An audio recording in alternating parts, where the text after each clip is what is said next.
Lift mati, Gi. Turun tangga aja yuk. Mbak Delisa muncul di pintu ruang kerjaku. Aku berdiri mematung dan menatap lurus ke tangga darurat di ujung lorong. Udara dingin perlahan berhembus, padahal pendingin udara telah mati sejak setengah jam yang lalu. Pelan ku gelengkan kepala. Duluan aja, Mbak. Aku nunggu lift aja. Kawanku mengerucutkan bibirnya. Ya udah, aku duluan. Gadis itu berjalan ke pintu tangga. Sosok itu masih berdiri di tengah pintu, dan gaun putih kusamnya menjuntai ke lantai. Dia dengan rambut kusut riap-riap dan mata tanpa iris menatap lurus ke arahku. Mbak Delisa semakin dekat ke pintu tangga darurat. Sahabatku itu mungkin akan menabraknya.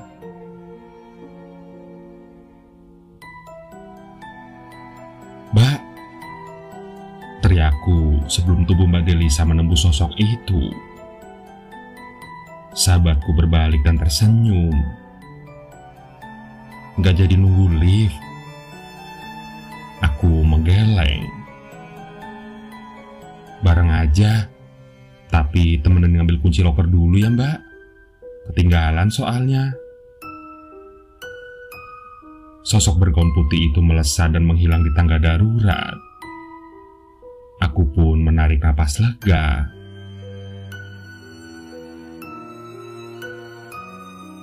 Agustus 2008. Aku melangkah hati-hati memasuki lobi gedung pemerintahan di Bilangan, Jakarta Selatan. Hari ini adalah hari di mana aku resmi menyandang status sebagai calon pegawai negeri sipil atau CPNS.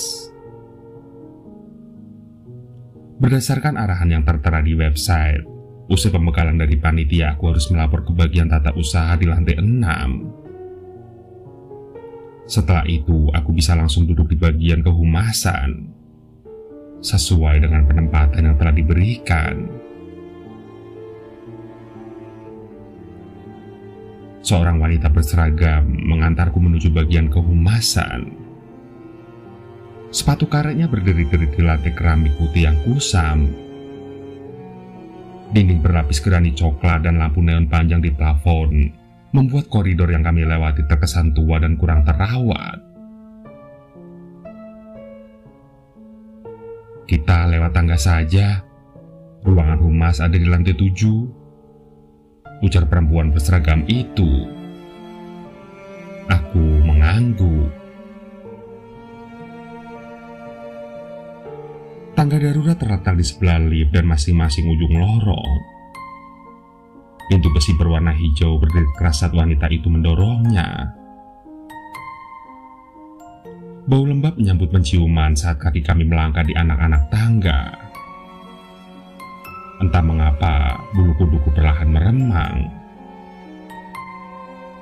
Wanita berseragam tadi meninggalkanku di ruangan pojok bersama beberapa pegawai.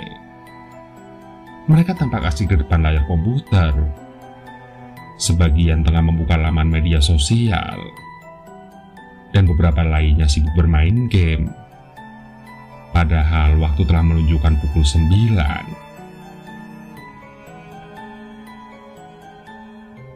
Tepat pukul 10, Putari, kepala bagian humas, datang ke ruangan.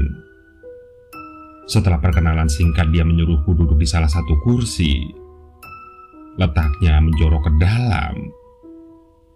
Ruangan ini memiliki sekat yang memisahkan antara bilik luar dan dalam. Bilik dalam yang kutempati hanya ada 3 kursi dan meja. 2 meja bersisian, sementara satu lagi berada di pojok, sedikit terhalang oleh pilar tembok. Di sisi meja pojok itu bertumpuk kertas-kertas setinggi pinggang.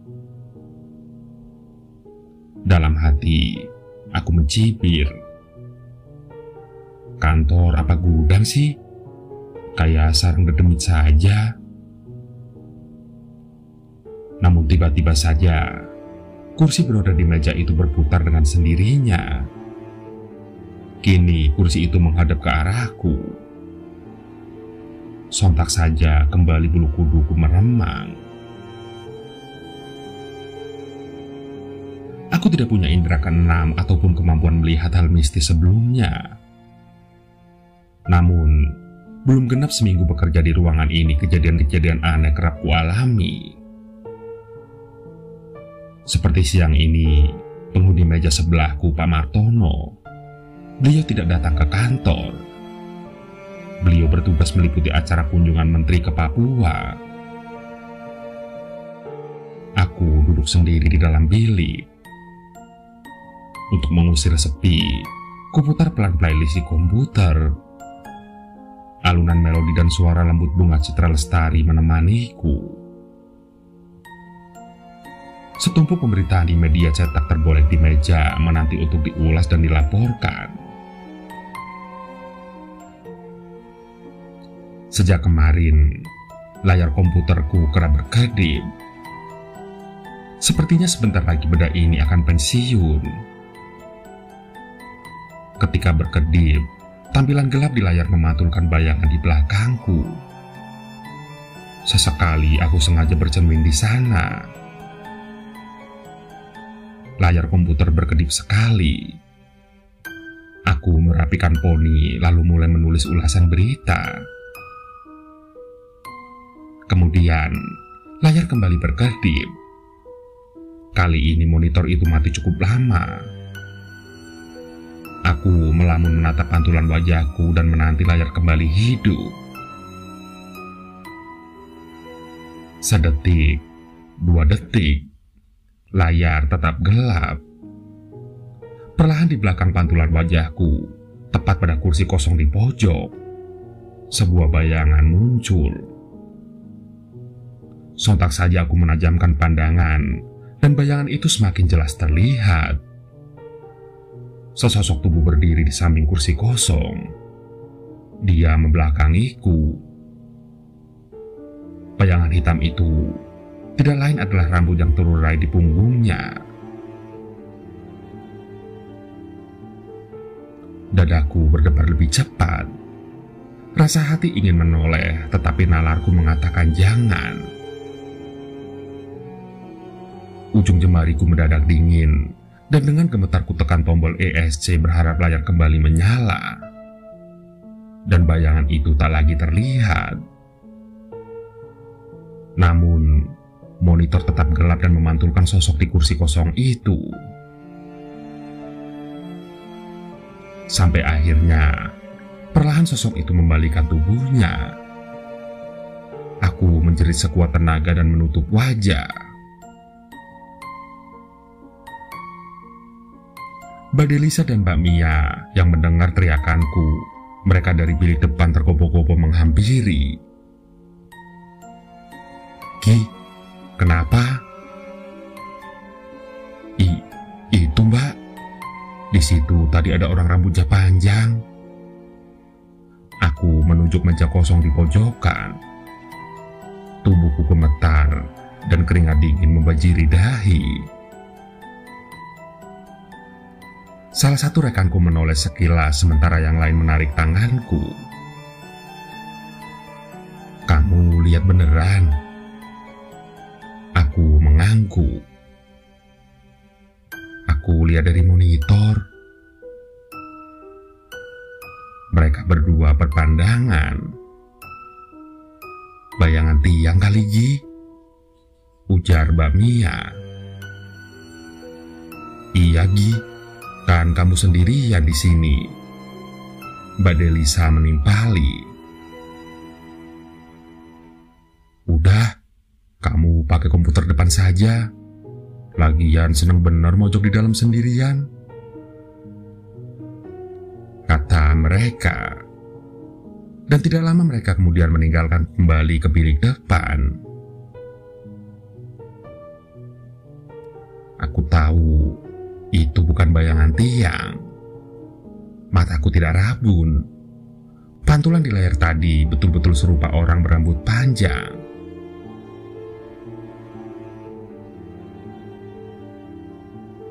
Keesokan harinya, aku mencoba melupakan bayangan di layar komputer.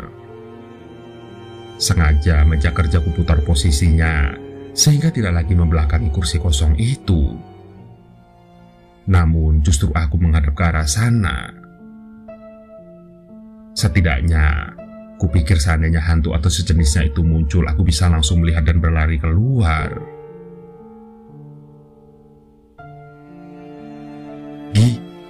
Nggak ke kantin.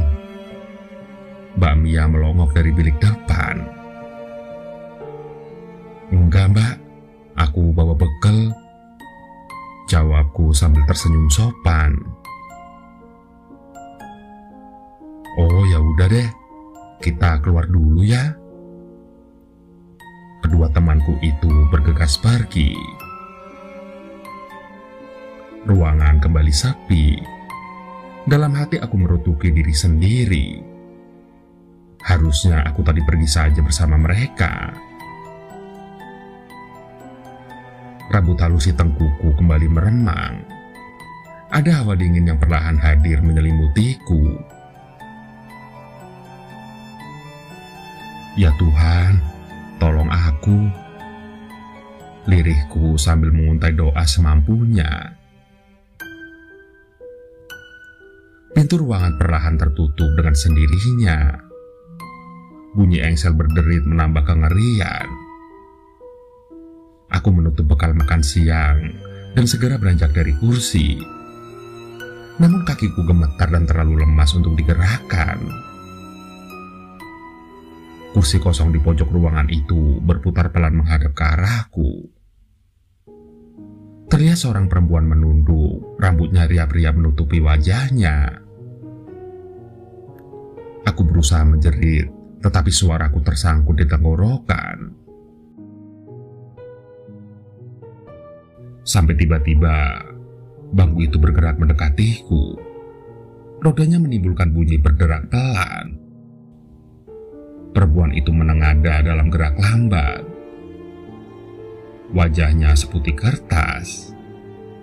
Mata terbuka lebar menampakkan bola mata yang terputar ke dalam, sehingga yang tampak hanya serupa bola putih susu. Bibir perempuan itu menyembunyikan senyum. Dari ujungnya menetes cairan kental berwarna merah gelap. Cairan itu membasahi gaun putihnya yang kusam.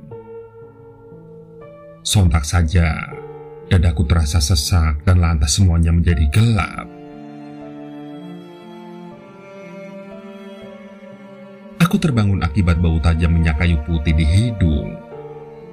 Di sekelilingku, teman-teman menampakkan raut wajah khawatir. Seorang pria tua berjanggut putih menghampiri. Suaranya terdengar berat dan dalam. Kamu pingsan karena sesuatu. Aku mengangguk lemah. Lantas mengalirlah ceritaku, tanpa dikurangi atau ditambahi. Lelaki tua itu, mereka memanggilnya Abah Darmo, yang kemudian membaca ayat-ayat suci dan mengusap dahiku. Seketika panasku rasakan di sekujur tubuh. Aku pun kembali pingsan. Mereka bilang, hantu itu menampakkan diri karena aku mengganggunya. Ruangan dalam itu sebelumnya tidak pernah dihuni. Pak Martono, rekan yang seharusnya duduk di sebelah mejaku, memang nyaris tak pernah datang ke kantor. Abah Darmo kemudian melakukan prosesi ruqyah di ruangan tersebut. Konon, orang tua itu bahkan menyegel hantu itu di tangga darurat yang terletak di ujung lorong. Hal gaib itu nyata, Nak. Bila kamu datang ke tempat baru, ucapkanlah salam. Jangan pernah mengucapkan hal-hal yang menghina. Kamu tidak pernah tahu, makhluk lain mungkin telah menempati tempat itu lebih dulu darimu. Mbah Darmo berpesan padaku. Sebagian karyawan menganggap cerita itu isapan jempol semata. Namun bagiku itu nyata. Karena pada saat-saat tertentu, wanita berambut terurai itu kerap berdiri di pintu tangga darurat.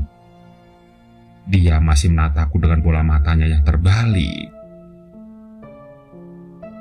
Hanya saja, seiring berjalannya waktu, kemunculannya tidak memberikan efek takut. Sebab, setelah kejadian dulu, bukan hanya dia yang dapat kulihat. Beberapa penampakan lain, seperti bocah berkepala botak, lelaki setinggi plafon, atau wanita berwajah meleleh, kerap menyapa di sepanjang koridor kantor. Itulah kisahku selama bekerja di gedung pemerintahan di Bilangan, Jakarta Selatan. Sebenarnya banyak kejadian lain yang lebih menyeramkan. Mungkin aku akan menceritakannya di lain kesempatan, jika masih ada waktu.